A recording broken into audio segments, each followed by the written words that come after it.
پارہ نمبر 26 آیہ کریمہ نمبر 13 اور 14۔ نحمدہ ونصلی ونسلم علی رسولہ الکریم، اما بعد فاعوذ باللہ من الشیطان الرجیم، بسم اللہ الرحمن الرحیم۔ ان الذین قالوا ربنا اللہ ثم استقاموا فلا خوف علیہم ولا هم يحزنون اولئک اصحاب الجنۃ خالدین فیہا جزاء بما كانوا يعملون۔ صدق اللہ العظیم۔ ان الذین قالوا، بے شک وہ لوگ جنہوں نے کہا ربنا اللہ، ہمارا رب اللہ ہے، ثم استقاموا، پھر اسی پر جمے رہے، فلا خوف، پس کوئی خوف نہ ہوگا ان کو یا نہ خوف ہوگا ان پر، ولا هم یحزنون، اور نہ وہ غمگین ہوں گے۔ اولئک اصحاب الجنہ، یہی ہیں صاحبان جنت، خالدین فیہا، یہ اس میں ہمیشہ رہیں گے، جزاء، یہ بدلہ ہے، یہ صلہ ہے، بما کانوا یعملون، ان نیک کاموں کا جو وہ کرتے تھے۔ اب اللہ جل سبحانہ و تعالی نے اس سے پہلے توحید اور رسالت پر دلائل ارشاد فرمائے، پھر توحید اور رسالت پر جو شبہات تھے ان شبہات کے جواب دیے گئے۔ اب اس کے بعد اللہ جل سبحانہ و تعالی اہل توحید کے احوال کو بیان فرما رہے ہیں۔ فرمایا وہ لوگ جنہوں نے کہا ہمارا رب اللہ، اور پھر اس پر جمے رہے۔ اب یہ جمے رہنے کا لفظ، استقامت کا لفظ بہت وسیع ہے اپنے معانی اور مطالب کے لحاظ سے۔ صرف رٹ لگا لینا کہ میرا رب اللہ ہے، اس کو جمع رہنا نہیں کہتے۔ جمع رہنا کس کو کہتے ہیں؟ استقامت اس کا نام ہے کہ اللہ جل سبحانہ و تعالی کے احکامات پر عمل بھی کیا جائے۔ جب کہا جو ہے کہ میرا رب اللہ ہے، تو اب جس کو کہا ہے کہ میرا رب اللہ ہے تو پھر اس کی بات کو ماننا پڑے گا، پھر اس کے احکامات کو تسلیم کرنا پڑے گا، پھر ان کی اطاعت کرنی پڑے گی۔ جب کہتے جو ہیں کہ یہ بندہ میرا مالک ہے، اب جب ہم نے کہا کہ یہ بندہ میرا مالک ہے تو سننے والا فوراً سمجھ گیا کہ اس کا مطلب یہ ہے کہ یہ بندہ اس کی ملکیت میں ہے، جو وہ کہے گا وہی یہ کرے گا۔ اب جب ہم کہہ جو رہے ہیں کہ اللہ ہمارا مالک ہے تو سیدھی سی بات ہے، پھر ہمیں وہی کرنا ہوگا جو ہمارا مالک چاہ رہا ہے۔ تو جن لوگوں نے کہا ہمارا رب اللہ، پھر اس پر جمے رہے،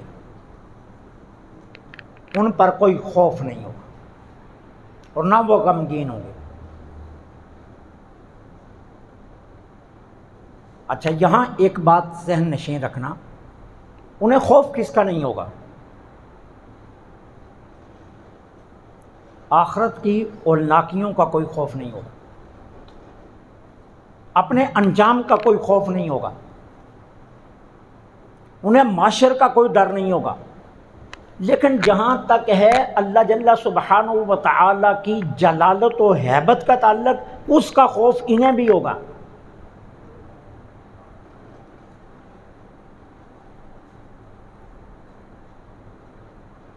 کیوں؟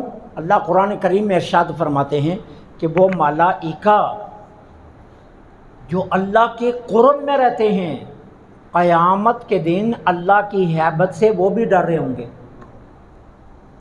تو ایک ہے ہیبت خداوندی، جلال خداوندی اور ہیبت خداوندی، یہ قیامت کے دن سب پر طاری ہوگی۔ کوئی نبی جرأت نہیں کرے گا اللہ کی بارگاہ میں بات کرنے کی، لوگ گروہ در گروہ انبیاء کے پاس جائیں گے، آدم علیہ السلام سے کہیں گے آپ ابو البشر ہیں، آپ ہماری جد ہیں، آپ ہماری اصل ہیں۔ ہم یہ نہیں کہتے اللہ بخش دے، بس اتنا عرض کیجئے اللہ حساب و کتاب شروع کرے۔ اللہ تعالی عز و جل اپنے محبوب کے نعلین پاک کے صدقے میں آپ سب کو فیملیوں سمیت عمرہ اور حج کی سعادت نصیب کرے۔ کبھی گرمی کی شدت ہو کا موسم ہو اور آپ جدہ ایئرپورٹ پر اتریں تو وہاں کاؤنٹر پر آپ کو کھڑا ہونا پڑے نا، جہاں امیگریشن ہوتی ہے، تو وہاں جب لائنیں لگتی ہیں نا تو پھر آپ کا جی پتہ ہی کیا کر رہا ہوتا ہے، وہاں یہ کر رہا ہوتا ہے کچھ نہ ہو، میں پانی نہیں مانگتا، میں یہاں چیئر نہیں مانگتا، میں یہاں سہولت نہیں مانگتا، بس یار یہ جو بندہ لڑکا بیٹھا نا کاؤنٹر پر یہ جلدی جلدی ہمیں گزار دے، بس ہمارے ساتھ جو کرنا ہے وہ کر گزرے۔ اب قیامت کے دن بھی یہی ہوگا، معاشر کا منظر اتنا ہیبت ناک اور خوفناک ہوگا کہ دنیا چاہے گی فیصلہ جو بھی ہو اللہ فیصلہ شروع کرے، اور اس کے لیے آدم علیہ السلام کے پاس وہ بھی کہیں گے میں نہیں یہ عرض کر سکتا، گھومتے گھومتے جناب عیسیٰ کے پاس جلیل الاول العظم انبیاء و رسل کہہ دیں گے آج ہم میں ہمت نہیں ہے، پھر جناب عیسیٰ در مصطفیٰ دکھائیں گے، کہیں گے آج ایک ذات ہے جس کی سنی جائے، اور وہ ہیں ہمارے آقا صلی اللہ علیہ وسلم۔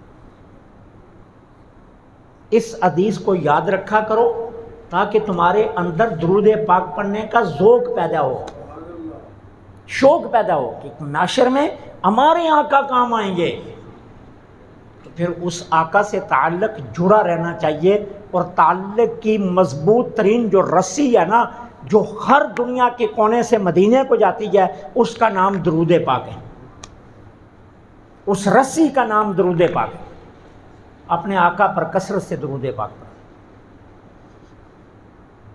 تو ہیبت معاشر یہ سبھی پر طاری ہو، اللہ کے نیک بندوں کو جو ڈر نہیں ہوگا، جو خوف نہیں ہوگا، جو غم نہیں ہوگا، انہیں اپنے انجام کا ڈر و خوف نہیں ہوگا۔ جہاں تک اللہ کی ہیبت و جلالت کا تعلق ہے، ہیبت و جلالت کا ڈر یہ تو انبیاء پر بھی ہوگا، ہم تو چیز ہی کوئی نہیں ہے، ہمارا تو کوئی نام و نشان بھی نہیں کسی کتاب و ورق میں، تو وہ ہوگا۔ اب اس کے بعد فرمایا اولئک اصحاب الجنہ، یہی ہیں صاحبان جنت جو اس میں ہمیشہ رہیں گے، اور یہ صلہ ہے ان کے ان نیک اعمال کا جو وہ کرتے تھے۔ اب یہاں دو تین اعتراض سامنے آتے ہیں۔ یہ آیا بتا رہی ہے دوسری کہ اس کا مطلب یہ ہے کہ جنت میں وہی لوگ جائیں گے جو اللہ پر ایمان لائے پھر اس پر جمے رہے،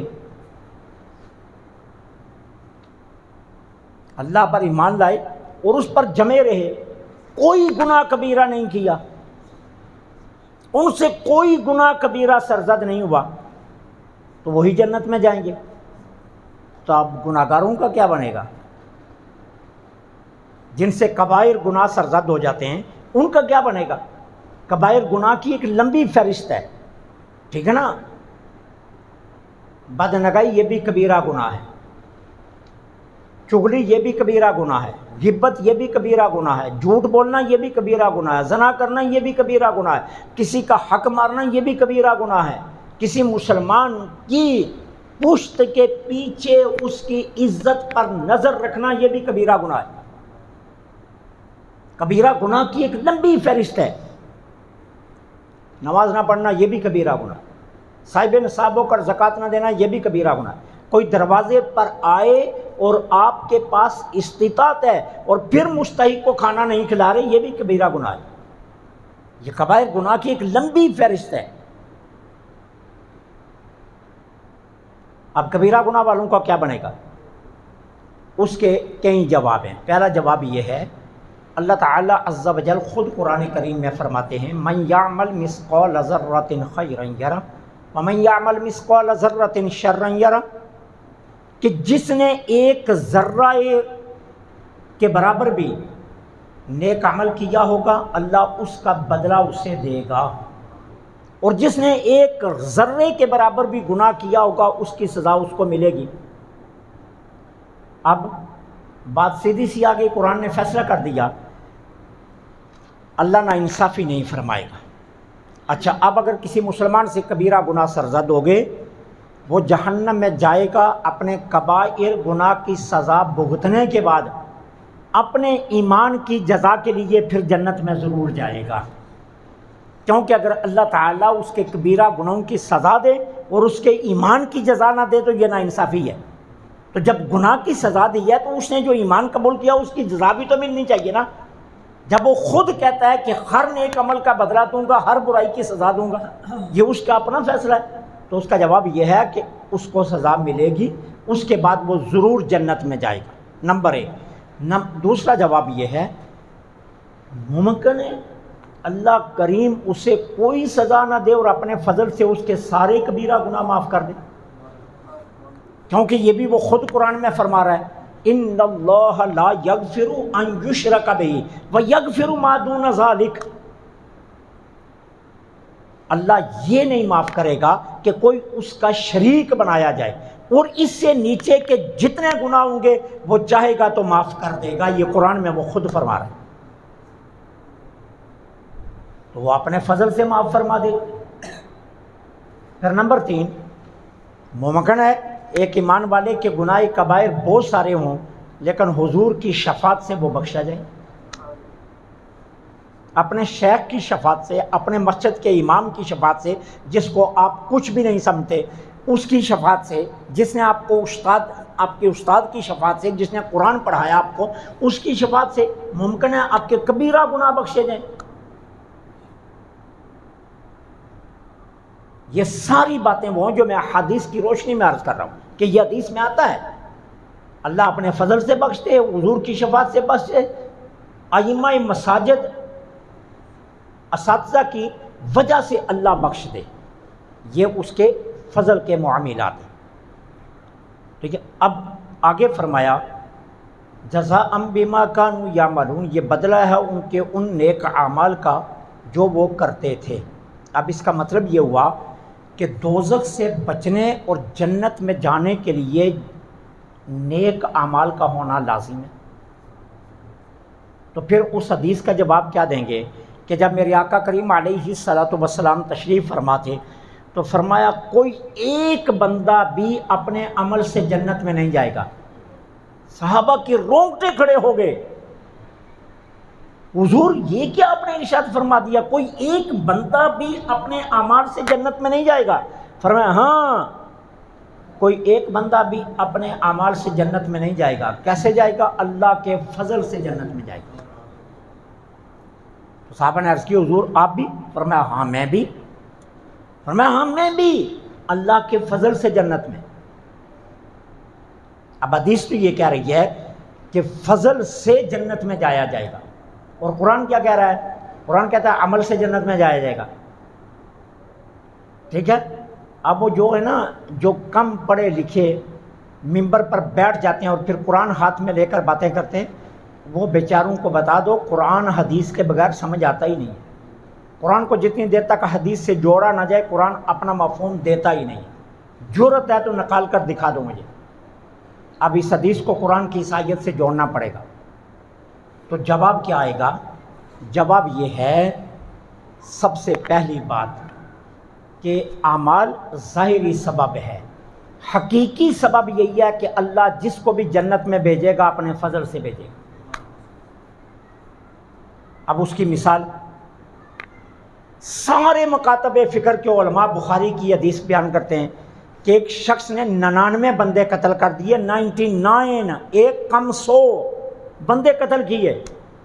تو مسجد اس وقت کی جو عبادت گاہ تھی اس کی عابد کے پاس آ گیا، جناب میں نے 99 بندے قتل کیے ہیں، اب میرا دل جو ہے نا ٹھنڈا پڑ گیا، کیا میری توبہ کی کوئی گنجائش ہے؟ اس نے کہا ظالم، ایک بندہ قتل کرنے سے معافی نہیں ملتی، تو 99 قتل کر کے میرے پاس آ گیا، دوڑ جا خبردار۔ اچھا، اس نے کہا اچھا یہ بات ہے، چلو پھر معافی تو ملنی نہیں، سینچری تو اپنی مکمل کروں نا۔ اس نے اس کو بھی قتل کر دیا، اب 100 کا قاتل بن گیا۔ باہر نکلا تو آگے سے کوئی بندہ عقل مند مل گیا، اس نے کہا کیا بات ہے؟ اس نے کہا یار میں معافی مانگنا چاہتا ہوں، 100 قتل کر دیے۔ 99 کے بعد اس کے پاس آیا تھا مولوی صاحب نکل آئے خوش کر، انہوں نے آگے سے کہہ دیا تیری توبہ قبول نہیں ہوتی، تو میں نے کہا چلو اپنی سینچری مکمل کریں، میں نے مکمل کر دی ہے، اب میں پھر بھی امید رکھتا ہوں اللہ مجھے معاف کر سکتا ہے۔ اس نے کہا ہاں خشک مولویوں سے نہ پوچھا کر، تر و تازہ علماء سے پوچھا کر معافی کے راستے، وہ فلاں جگہ پر چلا جا، ایک کٹیا میں اللہ کا درویش بیٹھا ہے، وہ تیری معافی مکمل کروا دے۔ اب یہ بندہ چل پڑا درویش کی طرف، ابھی آدھا راستہ بھی طے نہیں کیا تھا، موت آ گئی اور یہ مر گیا۔ اب جنت کے فرشتے بھی آگے اور جہنم کے فرشتے بھی۔ جہنم والے کہتے ہیں ہم نے اس کی روح لے کر جانی ہے کیونکہ یہ 100 کا قاتل ہے، اور جنت والے کہتے ہیں نہیں اس کی ارادہ بڑا اچھا تھا، ہم نے اسے جنت میں لے کر جانا۔ یہ اللہ کے بندے کے پاس جا رہا تھا نا، درویش کے پاس، نیک بندے کے پاس جا رہا تھا، ہم نے اسے جنت میں لے کر جانا۔ اب فرشتے جگڑ پڑے، اللہ جل سبحانہ و تعالیٰ نے پوچھا فرشتوں سے کیوں بھائی باز کر رہے ہو؟ جی یہ معاملہ ہے۔ اللہ نے فرمایا یوں کرو، زمین کی پیمائش کر لو، اگر درویش کی طرف جانے والی زمین کم رہ گئی ہے اور جو طے کر کے آیا وہ زیادہ ہے تو اسے جنت میں لے جاؤ، اور اگر طے تھوڑی کی ہے اور درویش کی سمت زمین زیادہ ہے تو اسے جہنم میں لے جاؤ۔ سچی بات کیا تھی کہ طے والی زمین کم طے ہوئی تھی اور درویش والی ابھی لمبی تھی۔ اب فرشتے نے کیا کیا، پھیتا نکالا، انچی ٹیپ نکالی، اللہ نے زمین کو حکم دیا جلدی کر درویش کی طرف سے سکڑ جا۔ اب زمین سکڑ گئی۔ اب جب انہوں نے انچی ٹیپ رکھی تو جدھر جا رہا تھا وہ زمین کم نکلی اور جو طے کر آیا تھا وہ زیادہ نکل آئی۔ اللہ نے فرمایا اسے جنت میں لے جاؤ، ہمارا فیصلہ ہے۔ اب 100 کا قاتل جنت میں چلا گیا، نہ توبہ کی تھی نہ کوئی اور ابھی عمل کیا جاتا، ابھی ارادہ ہی توبہ کیا تھا تو جنت میں چلا گیا۔ ٹھیک ہے، تو پتہ یہ چلا جنت اللہ کے فضل سے ملے، عمل سے نہیں۔ یہ جو عمل کے گھوڑے ہیں نا ان کو پوچھ لینا، عمل سے جنت نہیں ملے گی، اللہ کے فضل سے ملے گی۔ ہاں عمل کیا ہے پھر؟ عمل کی توفیق بھی اللہ کے فضل سے ملتی ہے، یہ بھی فضل ہے۔ میں نے آپ کو کئی بار کہا اذان ہوتی ہے نا، گھر میں 5 بھائی ہوتے ہیں، ایک اٹھتا ہے نماز پڑھنے، باقی 4 کیوں نہیں گئے؟ ایک ماں کے بچے نہیں ہیں، بزنس ایک نہیں، گھر ایک نہیں، رہائش ایک نہیں، کھانا ایک جیسا نہیں، سارا کچھ ایک جیسا ہے۔ اذان ہوئی ہے، 3 بیٹھے ہیں، ایک اٹھ کر چل پڑا نماز پڑھنے کے لیے، کیوں؟ اصل میں یہ تھا فضل ربی نے جس کی طرف دیکھا اسے اٹھا کر بلا لیا، آجا بھائی ہم تجھے اپنے فضل میں رکھنا چاہتے ہیں، وہ اٹھ کر آگے۔ اب اللہ کا فضل جن پر نہیں تھا وہ بیٹھے رہے۔ اچھا کبھی آزما کر دیکھ لیں، آپ راستے میں آتے ہیں نا، راستے میں آتے ہوئے کوئی بندہ آپ کو بیٹھا مل جائے، اس پہ نماز پڑھنے یار چلو، او جی کپڑے پلیت ہیں، کل پڑھوں گا پرسوں پڑھوں گا، وہ بہانے سنائیں گے۔ اچھا اس سے پوچھو بدبخت پلیت کپڑے پہن کر پھرتا کیوں ہے؟ وہی پلیت ہے اگر تو تیرے کاروبار میں برکت کیسے ہوگی؟ پلیت ہو کر روٹی کھا رہا ہے، تجھے پتہ نہیں پلیت بندے کو روٹی نہیں کھانی چاہیے، اور پلیت ہو کر پھر تو کیا کر رہا ہے کہ گھر میں ٹھہرا ہے، اور تجھے پتہ نہیں جس گھر میں ایسا بندہ رہ رہا ہو جس پر غسل واجب ہے، اس گھر میں اتنی دیر تک رحمت کے فرشتے نہیں آتے جتنی دیر تک وہ غسل نہ کر لے، اور تجھے یہ پتہ نہیں ہے۔ اصل میں نہ پلیت ہوتا ہے نہ کپڑے ناپاک ہوتے ہیں، یہ نماز سے بھاگنے کا بہانہ ہوتا ہے، اور لوگ سمجھتے ہیں یہ نماز سے بھاگا نہیں ہے، اللہ کا فضل ہی نہیں چاہ رہا کہ یہ آئے۔ فضل جن پر تھا وہ خود اٹھے۔ دکان پر 3 بھائی کام کرتے ہیں، اذان ہوتی ہے تینوں چل پڑتے ہیں، اور دکان پر 2 بھائی کام کرتے ہیں، ایک بھائی چلتا ہے نماز کے لیے اور دوسرا کہتا ہے اور دکان بند کرنا بڑا مشکل ہے، تم پڑھاؤ میں پھر پڑھ لوں گا۔ اب وہ پھر والی کہانی پھر میں ہی رہ جاتی ہے، کیوں؟ جس پر رب کا فضل ہوتا ہے اللہ اسے بلا لیتا ہے۔ تو نیک اعمال کی توفیق اللہ کے فضل سے ہوتی ہے، یہ بندے کی اپنی مرضی سے نہیں ہوتی ہے۔ اللہ نہ چاہے تو آپ سجدہ نہیں کر سکتے۔ اس لیے میں کہتا ہوں جب گھر سے نماز پڑھنے آؤ نا، کبھی یہ نہ سوچنا کہ میری نماز قبول ہو گئی نہیں۔ اگر اس نے قبول نہیں کرنی تھی نا آپ کو گھر سے بلاتا ہی نہ، جس کی قبول کرنی ہوتی ہے اسی کو بلاتا ہے۔ میرے آقا نے فرمایا شک والی نماز اللہ قبول نہیں کرتا، اللہ یقین والی نمازیں قبول کرتا ہے۔ جب گھر سے چلو پورے یقین سے چلو کہ میرے رب نے مجھے بلایا ہے، قبول کرنی ہے تو بلایا ہے، اگر قبول نہ کرنی ہوتی وہ مجھے بلاتا ہی نہ۔ تو یقین کی نماز اللہ قبول فرماتا ہے، شک والی نمازیں اللہ قبول نہیں فرماتا۔ تو اس لیے اللہ کا فضل بھی، اعمال صالحہ اللہ کے فضل سے نصیب ہوتے ہیں، اور پھر جنت بھی فضل سے ہی ملے گی۔